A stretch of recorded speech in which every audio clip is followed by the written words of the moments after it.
شهری دوشنبه آغاز میکند و چی فرصتی بسیار خوب ضربه را میبینیم. نهایتا گل دوستان گرامی حساب شده میشود و شهرام سمیف با زدن گل دست یافته ایستاده است در این لحظه ها.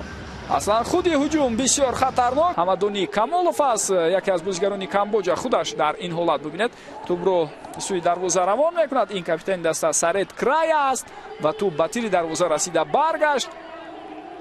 حالت رو یک بار دیگر میتوانید ببینید. انا همینجا شهرام سمیند و عملا میخواهند در بازی ها از آن استفاده برند. فوتبال بازی ما امکانیتی بهترین برای دسته ما و وضعیت خطرناک است و حساب دوستان گرامی 0-2 میشود. خیلی زیبا اینجا ترکیب روی دیدنی با اشتراکی ملی پوشان کشور و همان طور موقف از کناری راست و اینجا احسان با شروانی مبچوف اندر یک دیگر بازی میکنند. خیلی زیبا هم دیگر رو میفهمند، درک میکنند و البته که حرکت های احسان نیز قابل توجه است. موسی قهاروف با میدان میبرد و در صورت جلسه این بازی تحت این رقم است این فوتبال باز نوشته شده است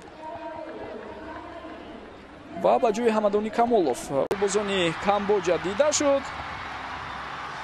ما از آنجا ما نتوانستیم پیشروی آنها رو بگیریم. بعدا در داخل جریمه‌گاه دیگر مشکل بود با بازیگران باقی مانده‌مان تا اینکه پیشروی حمله حریف را بگیرند. در دقیقه 71 حساب 1-2 می شود.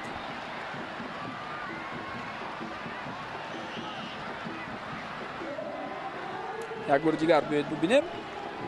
انا همینجا تا با آخر هرچند تلاش میکند موسی قهاروف فوتبال بازی که چند لحظه پیشتر از این به میدان برآمده بود نمیتواند پیشروی بازیگری حریف را بگیرد و او پاس میدهد به هم دستش